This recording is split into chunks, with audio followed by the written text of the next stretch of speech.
Sud Radio à 7h51. Bon réveil à tous, c'est l'heure de Raconte-moi une chanson. Et aujourd'hui, Guy Carlier nous raconte plutôt l'histoire d'une drôle de rencontre, Laurie. Et oui, Benjamin, une drôle de rencontre dans une loge du Palais des Congrès avec en fond sonore la chanson Syracuse d'Henri Salvador. Toute la musique que j'aime.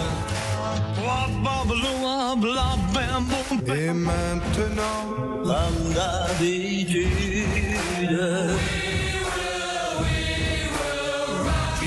Raconte-moi une chanson. Guy Carlier. Le jour de ma première chronique à la radio, Henri Salvador était l'invité de l'émission de Laurent Ruquier dans laquelle j'allais passer cet essai. Je m'asseyais à la table du studio en tremblant, je commençais ma chronique un peu comme on saute à l'élastique, mais de la même façon qu'on est rassuré lorsqu'on sent que l'élastique vous retient et vous fait remonter. Dès ma première vanne, le rire mythique d'Henri Salvador me rattrapa et me fit remonter à la surface. Et ce rire fut suivi de beaucoup d'autres qui enveloppèrent ma chronique comme un merveilleux emballage cadeau. Nous étions au début des années 2000 et à cette époque, après des décennies de traversée du désert, Henri Salvador connaissait à 85 ans un incroyable succès avec l'album Chambre avec vue dont il se vendit plus d'1 million d'exemplaires. Il fut récompensé par une victoire de la musique, ses spectacles affichaient complets et il s'apprêtait à chanter plusieurs semaines au Palais des Congrès à Paris, accompagné par un grand orchestre. À la fin de l'émission de radio, Henri Salvador me prit à part et me demanda d'écrire les textes de scène pour ces fameux concerts du Palais des Congrès et de la tournée qui allait suivre. À cette occasion, pendant quelques mois, nous nous sommes beaucoup fréquentés.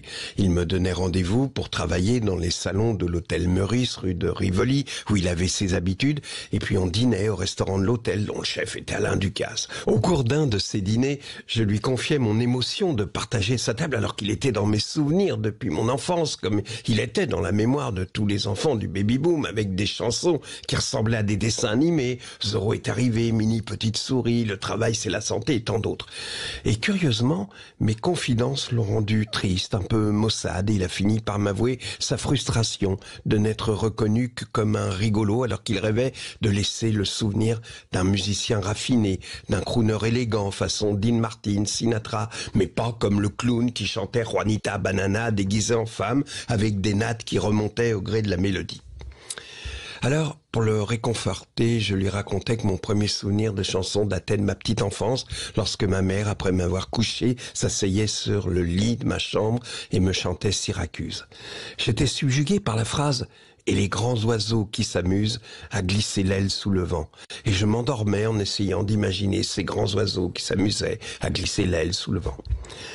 Le jour de la première d'Henri Salvador au Palais des Congrès, je passais l'heure qui précédait ce concert dans sa loge. C'est beau une loge avant un concert, le miroir de maquillage avec son carré d'ampoule, les télégrammes coincés sur les côtés, les fleurs partout, et puis cette table basse sur laquelle on trouvait une bouteille de Pomerol, des coupelles remplies de mélanges apéritifs, amandes, noix de cajou, cacahuètes. Henri me dit « Je vais prendre une douche » par politesse, je détournais la tête vers la table basse où le mélange salé commençait à m'appeler en disant « Guy, regarde comme on a l'air bon ». Pendant qu'Henri procédait à ses ablutions, je me jetais sur l'assortiment apéritif, je sélectionnais comme tout le monde en priorité les noix de cajou et je dédaignais les cacahuètes. Puis Henri apparut en slip au moment où l'on frappait à la porte. C'était Alain Delon. L'épouse d'Henri Salvador, Catherine, me dit alors cette phrase incroyable « Guy, vous connaissez Alain Delon ?» Que peut-on répondre à une phrase pareille? Bah oui, je connais Alain Delon depuis toujours. Quand elle posa la même question à Delon, que j'ai jamais rencontré, il a répondu « Bah oui, on s'est déjà vu, mais il y a longtemps ». C'était sa phrase passe-partout, pour pas vexer l'interlocuteur. S'il a rencontré le gars mais qu'il l'a oublié, le type est content. S'il le connaît pas, le gars est flatté. Alain Delon et Salvador tombèrent dans les bras l'un de l'autre, et il se passa quelque chose d'incroyable. Delon lui demanda « Henri, chante-moi ma chanson ». Et Salvador commença à chanter « J'aimerais tant voir Syracuse, l'île de Pâques et Kérouan ». Et là, Alain Delon enchaîna « Et les grands oiseaux qui s'amusent à glisser l'aile sous le vent ». Puis Henri alla s'habiller, Delon l'attendit avec moi. Comme on n'avait rien à se dire, on a toussé, on s'est servi un verre de Pomerol. Et en se penchant juste devant moi, l'épaule de Delon m'a frôlé. D'aucuns me trouveront midinette, mais cette épaule de Delon qui m'a frôlé me bouleversa. Pour rompre le silence, je lui demandais « Vous avez l'air de beaucoup aimer la chanson Syracuse ».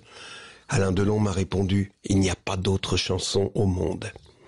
Ce soir-là, en quittant le palais des Congrès, en roulant sur l'avenue de la Grande Armée, je pensais à cette épaule qui m'avait frôlé en se servant du pomerol et qui fredonnait Syracuse, et j'étais le roi du monde. J'aimerais tant voir Syracuse, l'île de Pâques et Kérouan, et les grands oiseaux qui s'amusent